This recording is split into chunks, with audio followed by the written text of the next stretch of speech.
Баршаңызға сәлем. Бүгін өте дәмді болып шығатын, әрі оқтауды қажет етпейтін медовик тортын дайындаймыз. Сондықтан видеоның соңына дейін тамашалауға кеңес беремін.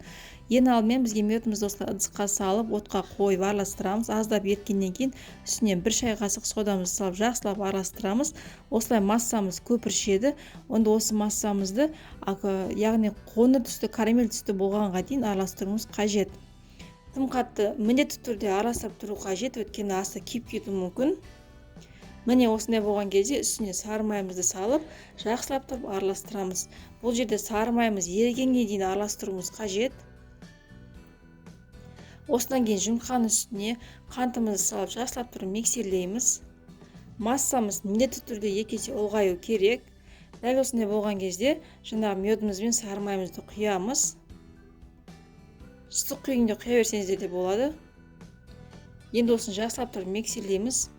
2-де 2 массамызды екеуі жақсылап бірігу қажет.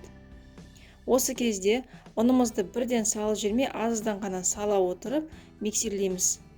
Сол кезде ғана массамыз бірден түсіп кетпейді, өзінің көтерілген массасын ұстап тұрады.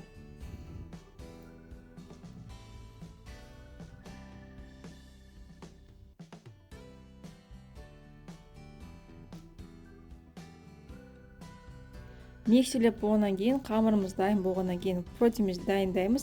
Мен протеинге тефлондық қоректі салдым осылай, және массаның жартысын құйып шықтым. Сіздер осы массаны қалауыңызша 3 бөлікке бөлсеңіздер болады. Менде формам 20-да 30. Дәл осылай мені біркелкетіп жайып шығамыз. Қызып тұрған пеште 200 градуста дайын болғанша пісіріп аласыздар. Әркімнің пеші әртүрлі болғандықтан әртүрлі дайындалады. Міне мен коржымыз дайын. Дәл осылай қалған қамырды мен осылай міне 2 қамыр пісірдім. Енді осы 2 қамырды біріктіріп, яғни 2 коржымызды біріктіріп, ал шеттерін бірдей болу үшін осылай шеттерін кесіп тастаймыз. Бұл шеттерін кейінгі ең соңында бетін әрлеуге қолданатын боламыз. Міне дәл осылай кесіп шықтым. Және енді осы коржымызды дәл ортасынан 2-ге бөлеміз.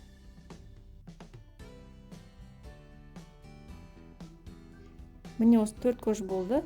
Енді тортымыз жинай берсек болады. Менде мұнда крем, заварной крем, қаймақпен жасалған заварной крем.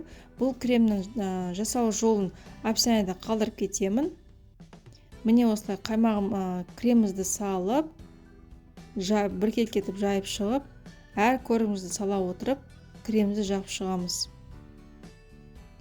Крем өте қою крем. Ешқандай да ағып кетпейді. Әрі жасау жолда он қиын емес. Әрі бюджетті крем болып келеді. Сондықтан міндетті түрде крем жасау жолын көріңіздер, менің каналымда бар. Міндетті түрде описаниеда ссылкасын қалдырып кететін боламын. Міне дәл осылай барлығын жинап шығып, шеттеріне міне кремді де жағып шығамыз. Барлығын біркелкі жайып болғаннан кейін осылай қалған шетін кесіп тастаған корждарымызды үгітіп, осылай бетіне жағып шығамыз. Яғни сеуіп шығамыз. Енді осы тортымызды холодильникке қойып қоямыз 7-8 сағатқа. Тортымыз дайын. Қазір кесіп көрсетейін.